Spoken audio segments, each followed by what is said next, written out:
बिस्मिल्लाहिर्रहमानिर्रहीम। अस्सलाम वालेकुम स्टूडेंट्स। आज की इस वीडियो में हम जो है आर्टिफिशियल इंटेलिजेंस का एक प्रीवियस सैंपल पेपर जो है वो हम डिस्कस करेंगे, जो कि मैंने स्प्रिंग 2020 में कोरोना के दौरान दिया था, ताकि आपको अंदाजा हो सके कि किस तरह के क्वेश्चन जो है वो पेपर में आ सकते हैं।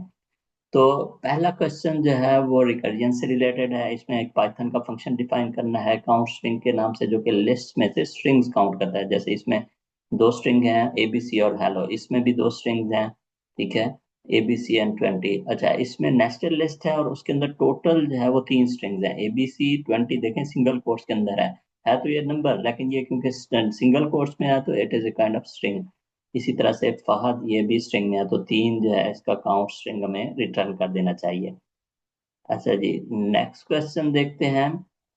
इसमें जो है हमें एक पैराग्राफ दिया गया है। उसमें हमारे पास पैराग्राफ में कुछ इंफॉर्मेशन है। ये पैराग्राफ है, इससे हमने नॉलेज रिप्रेजेंटेशन की जो टेक्निक्स हैं, सिमेंटिक नेटवर्क और लॉजिक के जरिए इसको रिप्रेजेंट करना है, इस इंफॉर्मेशन को। Final exam of spring 2020 semester, ये उसी सेमेस्टर की बात हो रही है जिसमें ये पेपर कंडक्ट हुआ था।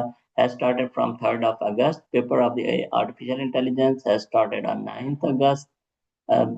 उस वक्त हमारा जो है वो 2 दिनों में पेपर होता था। स्टूडेंट जो है घर पे ही अपना सॉल्यूशंस प्रिपेयर करते थे और सबमिट करते थे ऑनलाइन।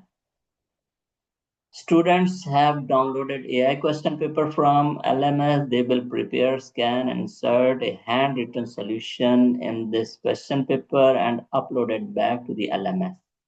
इस इंफॉर्मेशन को सिमेटिक नेट की फॉर्म में जो है वो रिप्रेजेंट करना है, और लॉजिक की फॉर्म में भी। आपको पता है कि semantic network, logic, production rules, ये सारी नॉलेज रिप्रेजेंटेशन की टेक्निक्स हैं।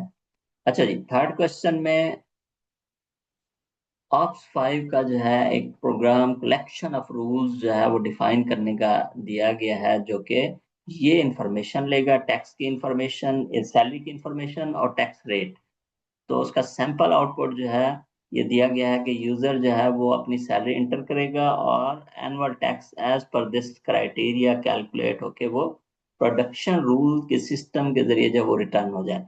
नॉर्मल प्रोग्रामिंग में भी आप ये प्रोग्राम बना सकते हैं, लेकिन इसमें आपने ये डेमोन्स्ट्रेट करना होता है कि आर्टिफिशियल इंटेलिजेंस की प्रोग्रामिंग जो है with the help of production rule, जो कि रूल बेस्ड सिस्टम जिसे हम डेवलप करते हैं, उसमें किस तरह से होती है, इस छोटी सी एग्जांपल की मदद से।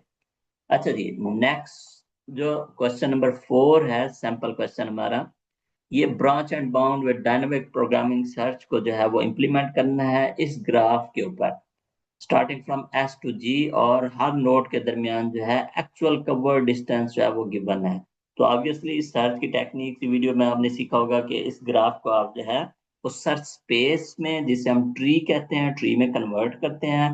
फिर इस एल्गोरिदम के मुताबिक हम उस ट्री को ट्रेवर्स करते हैं और देखते हैं कि हमारा एल्गोरिदम जो है वो किस तरह से जो है एस से जी तक पहुंचेगा, और कौन सा पाथ जो है हमें वो रिटर्न करेगा, जो कि क्योंकि ऑप्टिमल सर्चिंग एल्गोरिदम है, वो जो पाथ होगा वो हमारा एक्चुअल कवर डिस्टेंस के लिहाज से जो है वो शॉर्टेस्ट होगा।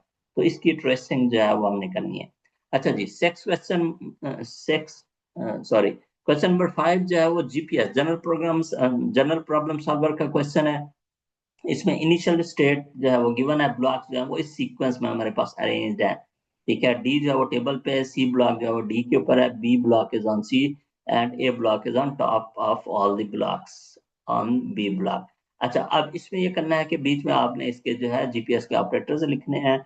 टेबल के ऊपर काफी सारी स्पेस है, आप वन बाय वन एक वक्त में, कंडीशन ये होती है कि आप एक वक्त में एक ब्लॉक को मूव कर सकते हैं। So block A will be placed on the table, then block B will be placed on the table, then block C, and similarly जो भी इसके steps बनते हैं, फिर उनको वापस ऊपर स्टैक करना है। तो आपके पास ये फाइनल स्टेट आनी चाहिए। इसके लिए आपने जीपीएस के ऑपरेटर्स लिखने हैं।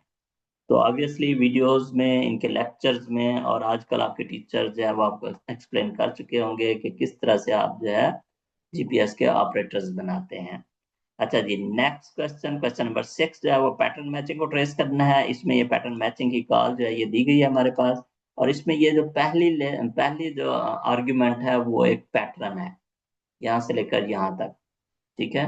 अच्छा, इसमें जो है ये जो क्वेश्चन मार्क डायरेक्ट से शुरू हो रहा है, ये वाला वर्ड, ये जो हमारे सेगमेंट वेरिएबल्स हैं।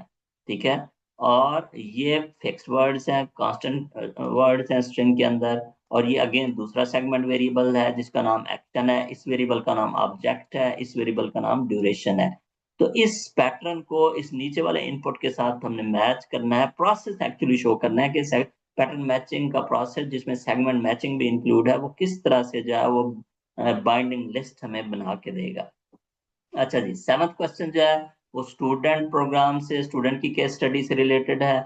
इसमें आपने ये डेमोन्स्ट्रेट करना होता है कि आपका ट्रांसलेट टू एक्सप्रेशन फंक्शन जो कि एक पैराग्राफ को जो है वो इक्वेशंस में कन्वर्ट करता है, वो किस तरह से करेगा, उसका क्या प्रोसेस है, किस तरह से स्टूडेंट के रूल्स मैच होंगे, किस तरह से बाइंडिंग लिस्ट जो है वो बनेगी।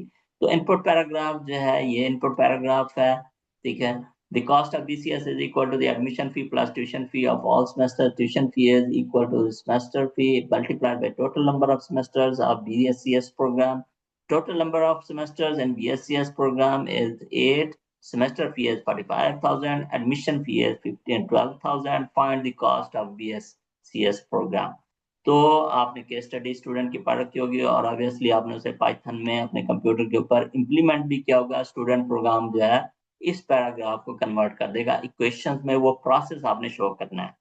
क्वेश्चन नंबर 8 भी स्टूडेंट से रिलेटेड है और इस प्रोग्राम का क्वेश्चन नंबर 7 का जो आउटपुट आएगा, फाइनल आउटपुट, आपने प्रोसेस दिखाना है, बहुत सारे प्रोसेस के होते हैं, ठीक है। ये जो फाइनल आउटपुट आएगा वो ये इस तरह की इक्वेशंस बनेंगी।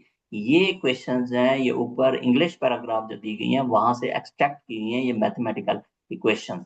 अच्छा, क्वेश्चन नंबर 8 की रिक्वायरमेंट ये है कि अब आपने इसमें शो करना है कि आपका सॉल्व इक्वेशन का मॉड्यूल जो है वो इन इक्वेशन को जो है वो किस तरह से सॉल्व करेगा, ठीक है, उसका सारा प्रोसेस आपने दिखाना है। अच्छा जी, क्वेश्चन नंबर 9 जो है वो डिडक्टिव लॉजिक से रिलेटेड है। इसमें आपने इन्फ्रेंस रूल्स जो है वो अप्लाई करने हैं और आपने फिर इस आर्ग्यूमेंट को, इस पैराग्राफ, ये जो लॉजिकल आर्ग्यूमेंट है इसको बताना है कि ये वैलिड है या वैलिड नहीं है, ठीक है। तो इसे मैं एक दफा रीड कर देता हूँ। If I belong to BSCS 6, then I am enrolled in AI course. If I am enrolled in AI course, then I am taking AI exam. If I have watched AI videos, then I can get good grades. I belong to BSCS and I have watched AI videos. Therefore, I am taking AI exam and I can get good grade. Therefore के बाद जो portion है, ये जो statement है ये आपका है कंक्लूजन, ठीक है। और ये जो पहले वाले स्टेटमेंट्स हैं ये सारे आपके हैं प्रेमिसेस। इन प्रेमिसेस की बेस पे आपने वैलिडिटी चेक करनी है कि इसकी बेस पे ये जो कंक्लूजन डिड्यूस किया गया है, इन्फ्रेंसिंग की गई है, ये कंक्लूजन लॉजिकली ठीक है या नहीं है, ठीक है। तो ऑब्वियसली अगर आपने इसे सही तरह से पढ़ा होगा तो आप इसे सही तरह से आंसर कर लेंगे। अच्छा जी, 10th क्वेश्चन है इस हमारे सैंपल पेपर का। इसमें जो है प्रोलॉग को आपने इंप्लीमेंट करना है, ठीक है। इसमें हमारे पास 3 टेबल्स का डाटा जो है वो दिया गया है, स्टूडेंट्स है, कोर्स है और कोर्स की रजिस्ट्रेशन है, और उसमें स्टूडेंट्स के मार्क्स भी जो है वो आ रहे हैं। अच्छा, अब इसको जो है आपने इस इंफॉर्मेशन को, इस डाटा को प्रोलॉग में जो है वो आपने रिप्रेजेंट करना है, स्टोर करना है। जब आप प्रोलॉग में से स्टोर कर लेंगे तो फिर आपने जो है ये दूसरा पार्ट जो है उसके आप जो है वो प्रोलॉग की स्टेटमेंट्स लिखेंगे कि किस तरह से ये सारा नॉलेज जो है वो प्रोलॉग की स्टेटमेंट्स में किस तरह से राइट होगा। अच्छा, उसके बाद सेकंड पार्ट में जिसके 10 नंबर हैं उसमें आपने ये करना है कि ये फिर जब प्रोलॉग में ऊपर वाली इंफॉर्मेशन आपके पास स्टोर्ड है तो फिर जो है आप किस तरह से जो है ये क्यूरीज का प्रोलॉग जो है वो आंसर करेगा, ठीक है। इन क्यूरीज का आंसर जो है वो क्या आएगा, क्या बाइंडिंग के बनेगी, ठीक है, आउटपुट जो है वो क्या होगा, ठीक है। तो अगर आपने प्रोलॉग पढ़ लिया है तो फिर जो है उसका आंसर भी जो है वो आप, आई होप कि आप इसे करेक्टली सॉल्व कर सकते हैं। अच्छा जी, ये एक सैंपल पेपर मैंने कहा स्टूडेंट्स को दिखा दूं। बाद का स्टूडेंट्स मुझसे पूछते हैं, मैसेज भी करते हैं कि सर किस तरह के पेपर्स जो हैं वो आ सकते हैं, क्वेश्चंस आ सकते हैं फाइनल एग्जाम में। तो इंशाल्लाह नेक्स्ट वीडियोस में मैं और भी क्वेश्चन पेपर जो है, सैंपल पेपर जो है वो शो करूंगा। और फिर इसके अलावा जब मुझे टाइम मिलेगा तो इनका सोल्यूशन जो है वो भी मैं आपको जो है वो डिस्ट्रीब्यूट कर दूंगा या वीडियोस की फॉर्म में जो है वो शो कर दूंगा जी। ओके जी, best of luck for your exam, for your future. आजकल मैं डेवलपमेंट की जॉब कर रहा हूँ, समझे, कंपनी में जॉब कर रहा हूँ, तो I miss my students. Teaching जो है वो बेस्ट प्रोफेशन है मेरी नज़र में, और उसकी मदद से हम जो है बहुत सारे लोगों की ज़िंदगी जो है वो चेंज करते हैं। Anyways, best of luck for your future, इंशाल्लाह see you in next video, in some next video. Okay जी, अल्लाह हाफिज।